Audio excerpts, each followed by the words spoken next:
इसे बोलते हैं बढ़िया ट्रेलर। ये एक ऐसा ट्रेलर है जिसे देखकर हर कोई खुश हो जाएगा।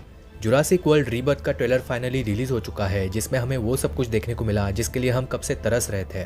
ट्रेलर में बहुत सारे ईस्टर एग्स, हिडन डिटेल्स और न्यू डायनासोर्स हमें देखने को मिलते हैं। ट्रेलर का डिटेल में ब्रेकडाउन करेंगे और हर एक चीज़ के बारे में बात करेंगे। वीडियो को शुरू करने से पहले अगर आपको ऐसी ही क्रिएचर वाली मूवीज़ देखना पसंद है तो चैनल को सब्सक्राइब कर सकते हो, क्योंकि यहाँ पर हम ऐसी ही मूवीज़ के बारे में बात करते हैं। अब बिना टाइम वेस्ट करे वीडियो को शुरू करते हैं और जुरासिक वर्ल्ड की इस नई दुनिया में खो जाते हैं।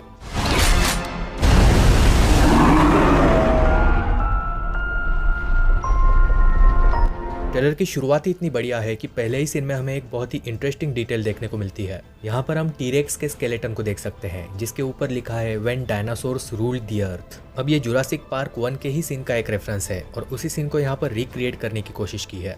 पार्ट 1 में भी इसी सीन में हमें टीरेक्स देखने को मिलता है, जहाँ पर भी यही लिखा है when dinosaurs ruled the earth. अब जिस तरीके से उन्होंने इस सीन को रिक्रिएट किया है, देखकर मजा ही आ गया। अब सबसे पहले जिस कैरेक्टर को हमें इंट्रोड्यूस करवाया जाता है वो है हमारी स्कारलेट जोहानसन, यानी कि ज़ोरा बेनेट। यहीं पर हमें पता चलता है कि ये लोग एक मिशन पर जाने वाले हैं जिसकी हेड होने वाली है ज़ोरा। ये वाला कैरेक्टर है डॉक्टर हेनरी लूमिस का, जिसको इस मिशन के बारे में कोई आइडिया नहीं था। इस वाले कैरेक्टर का नाम है मार्टिन क्रेब्स, जो कि शायद इस मूवी का विलन भी हो सकता है। यहाँ पर पीछे जो सिंह हमें नजर आ रहे हैं वो शायद ट्राइसेराटोप्स डायनासोर के हैं। खैर, इसके बाद हमें डायरेक्टली उस आइलैंड का सीन देखने को मिलता है जहाँ पर ये लोग मिशन पर जा रहे हैं। यहाँ पर ये किसी तरह की मेडिकल खोज के लिए आए हैं जिसकी वजह से लोगों की जिंदगियाँ बच सके। और फिर इसके बाद हमें सबसे पहला डायनासोर देखने को मिलता है जिसकी पूंछ बहुत ही लंबी, और जैसा कि मैंने कहा था कि यह है टाइटेनोसॉरस, जो हमें पहली बार देखने को मिल रहा है। दोस्तों, इस सीन को ध्यान से देखिए, कितना खूबसूरत सीन है। हम आज तक इतना कुछ देख चुके हैं, लेकिन फिर भी ये सीन हमें काफ़ी फ्रेश लग रहा है। ये जगह कितनी खूबसूरत लग रही है और टाइटेनोसॉरस की डिजाइनिंग तो लाजवाब है। मतलब ये कितना वंडरफुल और कलरफुल सीन है। सोचिए बड़े स्क्रीन पर ये देखने में कैसा लगेगा। और हाँ, ये टाइटेनोसॉरस यहाँ पर आराम ही कर रहे थे। सिर्फ इन लोगों की वजह से ये यहाँ से उठकर जा रहे हैं। Fortunately for us. वैसे यहाँ पर कुछ पंछी भी है और ये एक बिल्कुल ही नया आइलैंड है जो हमने इससे पहले कभी भी नहीं देखा है। टाइटेनोसॉरस की डिजाइनिंग भी 100% एक्यूरेट नहीं है, क्योंकि इस आइलैंड पर हमें वही डायनासोर्स देखने को मिलेंगे जिनके साथ एक्सपेरिमेंट्स में कोई ना कोई गड़बड़ हुई है। इसे सबसे बड़ा डायनासोर माना जाता है, क्योंकि हम देख ही सकते हैं कि इसकी पूंछ कितनी लंबी है। तो इस आइलैंड पर हमें ऐसे ही डायनासोर्स देखने को मिलेंगे जिनकी डिजाइनिंग पिछले डायनासोर से काफी अलग होगी। इस आइलैंड के बारे में आप क्या सोचते हो और आपको ये कैसा लगा, मुझे कमेंट्स में जरूर बताना। ट्रेलर में हम ये भी सुन सकते हैं कि जिस तरह की मेडिकल खोज वो कर रहे हैं उसके लिए उन्हें विशाल डायनासोर्स की जरूरत है। इसके बाद हमें एक फ्लाइंग डायनासोर यानी कि टेरानोडॉन भी देखने को मिलता है। वो इस मिशन को तो तुरंत शुरू करना चाहते हैं, जिसका रीजन तो हमें मूवी देखने के बाद ही पता चलेगा। यहाँ पर हमें पता चलता है कि ज़ोरा बेनेट उनकी सिक्योरिटी के लिए वहाँ पर जा रही है, खतरनाक डायनासोर से उन्हें बचाने के लिए। I can guarantee your safety. I mean, more or less. More or less? वैसे इस सीन में हमें एक छोटे रैप्टर का भी स्केलेटन देखने को मिलता है। अब इसके अगला वाला सीन तो और भी ज्यादा इंटरेस्टिंग है, जहां पर हमें डंकन किनकेड का कैरेक्टर देखने को मिलता है। वैसे दोस्तों, ये प्लेन देखकर मुझे जुरासिक पार्क 3 मूवी की याद आ गई। इससे हमें पता चलता है कि ये लोग हमें पुरानी मूवीज की याद दिलाने की कोशिश कर रहे हैं, जो एक बहुत ही अच्छी बात है। इस सीन को अगर आप ध्यान से देखोगे तो यहाँ पर हमें मेगलाडॉन शार्क का स्केलेटन नजर आ रहा है। एक्चुअली कुछ सेट फोटोज भी लीक हुई थी, जिसकी वजह से हम ये कंफर्म कह सकते हैं। यहाँ पर हमें पता चलता है कि ज़ोरा पहले से ही डंकन को जानती है। यह एक ऐसा बंदा है जो लोगों को ऐसी जगह पर लेकर जा सकता है जहाँ पर कोई नहीं जा सकता। और अगले सीन में हम देखते भी है कि वो उन्हें आइलैंड पर लेकर जा रहा है। अब यहाँ पर सबसे इंटरेस्टिंग बात यह है कि जिस आइलैंड पर वो जा रहे हैं वहाँ पर जाने की किसी को भी इजाज़त नहीं है, क्योंकि वो एक सरकारी पहरे से बच कर जाने की बात कर रहे हैं। और हम देख भी सकते हैं कि ये एक अबैंडन प्लेस लग रही है। प्रोटेक्शन के लिए इन तारों में से 1000 वोल्ट्स का करंट पास हो रहा है। ऑफ कोर्स डायनासोर्स यहाँ से बाहर नहीं जा सके इसी की वजह से। वैसे पुरानी मूवीज को लेकर ये भी एक बहुत बड़ा ईस्टर एग है, और ऐसे ही नॉस्टैल्जिया क्रिएट करने वाले बहुत सारे मूवमेंट्स आपको यहाँ पर देखने को मिलेंगे। फिर हम उनकी टीम को देख सकते हैं, जहाँ पर हमें कुछ ट्रेंड प्रोफेशनल्स नजर आ रहे हैं। हम देख भी सकते हैं कि उनके पास जो सामान है वो डायनासोर्स का डीएनए कलेक्ट करने के लिए है। और फिर इसके बाद हमें और एक खूबसूरत सीन देखने को मिलता है जो उसी आइलैंड का है। यहाँ पर हमें पता चलता है कि ये वाला आइलैंड जुरासिक पार्क का रिसर्च एरिया हुआ करता था। मतलब जिन भी डायनासोर्स को हमने जुरासिक पार्क 1 में देखा है उन पर रिसर्च इस आइलैंड पर हुआ करती थी। मतलब यहीं पर डायनासोर्स को बनाया जाता होगा और उन पर रिसर्च की जाती होगी। और ये भी हो सकता है कि उन पर अलग अलग तरह के एक्सपेरिमेंट्स यहाँ पर किए जाते होंगे। इस सीन में हम एक मरे हुए रैप्टर को भी देख सकते हैं, जो एक छोटे टीरेक्स की तरह लग रहा है। यहाँ पर नोटिस करने वाली बात यह है कि इस वेलोसिरैप्टर के 2 हेड्स है, यानी कि 2 चेहरे हैं। इससे ये बात तो 100% कंफर्म हो जाती है कि जिन डायनासोर्स पर गलत एक्सपेरिमेंट्स हो चुके हैं उन्हें यहीं पर छोड़ दिया गया है। Was the research facility for the original Jurassic Park. ये वाला सीन भी बढ़िया है जहाँ पर हम डायनासोर्स के ऊपर किए जाने वाले एक्सपेरिमेंट को देख सकते हैं। We need DNA from the 3 biggest dinosaurs.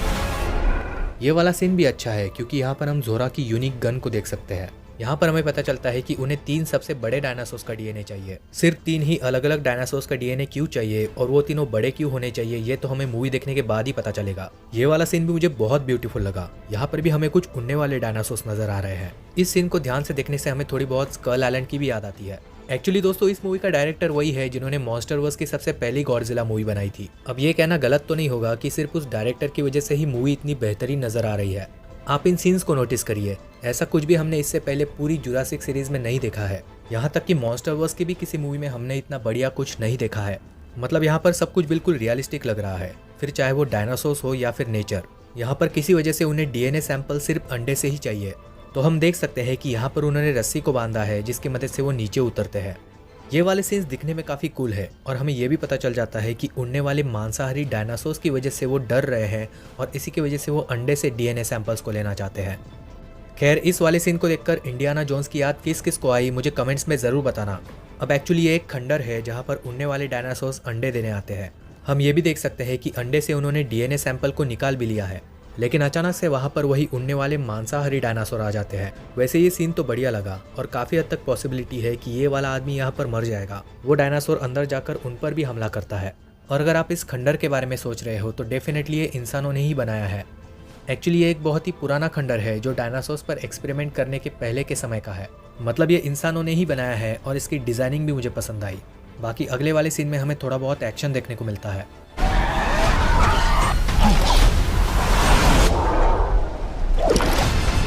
ये सीन देखकर पता नहीं क्यों मुझे एवेंजर्स एंड गेम की याद आ गई, जहाँ पर ब्लैक विडो मर जाती है।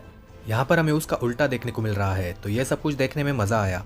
इसके बाद फिर से हमें आइलैंड का एक बहुत ही ब्यूटीफुल सीन देखने को मिलता है, जिसके बाद हमें पता चलता है कि कुछ ऐसे डायनासोर्स थे जो सबसे पहले पार्क के लिए बड़ा खतरा थे। और फिर जोरा का कैरेक्टर हमें शॉक में नजर आता है। The original park. Please don't say they're raptors.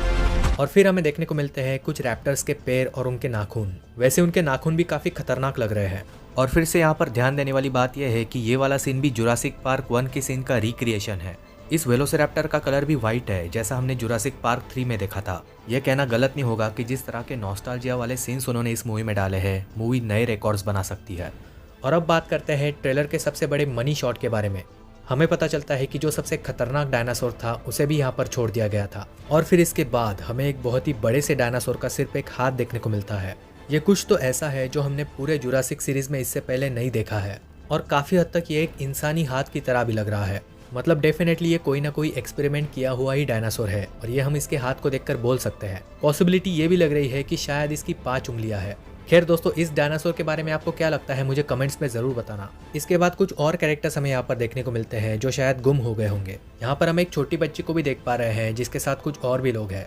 मतलब गुम होने के बाद वो एक्सीडेंटली इस आइलैंड पर पहुंचे होंगे। वैसे एक और बात मैं आपको बता दूं कि इस मूवी में हमें काफ़ी लोग मरते हुए भी दिखने वाले हैं। इसके बाद हमें वही खतरनाक डायनासोर देखने को मिला जो देखने में काफ़ी डरावना भी है। इसे देखकर काफ़ी हद तक हमें मॉन्स्टरवर्स के स्कल क्रॉलर्स की याद आती है। इसके बाद हमें जुरासिक पार्क 1 की कार भी देखने को मिलती है। यहाँ पर जोरा किसी को शूट कर रही है लेकिन उसे हमें दिखाया नहीं गया है। फिर हमें डायलोफोसॉरस डायनासोर भी देखने को मिलता है जो एक कैरेक्टर पर हमला कर रहा है। मुझे पता है इसे देखकर बहुत सारे लोग खुश हुए होंगे।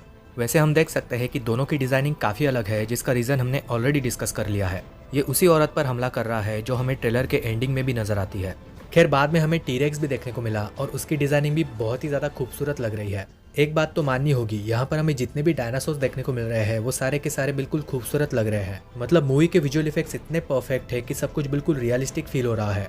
फिर अगले वाले सीन में हम उसी खतरनाक डायनासोर को देख सकते हैं जो दिखने में और भी ज़्यादा डरावना लग रहा है। वैसे ये सीन देखकर मुझे मॉन्स्टरवर्स की गॉडजिला मूवी फिर से याद आ गई। इस डायनासोर की अगर बात करें तो ये काफ़ी हद तक थोड़ा बहुत इंसानों जैसा भी लग रहा है। ये बात तो कंफर्म है कि इस पर कुछ बहुत ही यूनिक एक्सपेरिमेंट किया गया है। या तो इसे इंसान और डायनासोर के डीएनए से बनाया है या फिर बंदर और डायनासोर। खैर इसके बारे में मैं कमेंट्स में आपके ओपिनियंस भी सुनना चाहूँगा। वैसे मैंने अपने सबसे पहली वीडियो में कवर किया था कि हमें शायद इस मूवी में ह्यूमैनॉइड डायनासोर्स देखने को मिल सकते हैं और इस सीन को देखने के बाद मैं ऐसा कह सकता हूँ कि ये थियरी सच होती हुई नजर आ रही है। अगले सीन में हम फिर से टीरेक्स को देख सकते हैं जो पानी में एक कैरेक्टर पर हमला कर रहा है। ये एक्चुअली एक कॉमिक बुक वाला सीन है जिसे किसी वजह से पहली मूवी में इंक्लूड नहीं किया गया था। तो जो लोग जुरासिक पार्क की कॉमिक्स पढ़ते हैं उनके लिए तो ये मूवी और भी ज़्यादा इंटरेस्टिंग होने वाली है। वैसे ये वाला सीन देखकर मुझे दी मेग पार्ट 2 मूवी याद आ गई। वहाँ पर भी टी-रेक्स ऐसा ही कुछ कर रहा था जिसके बाद मेगलोडॉन उसे खा जाती है।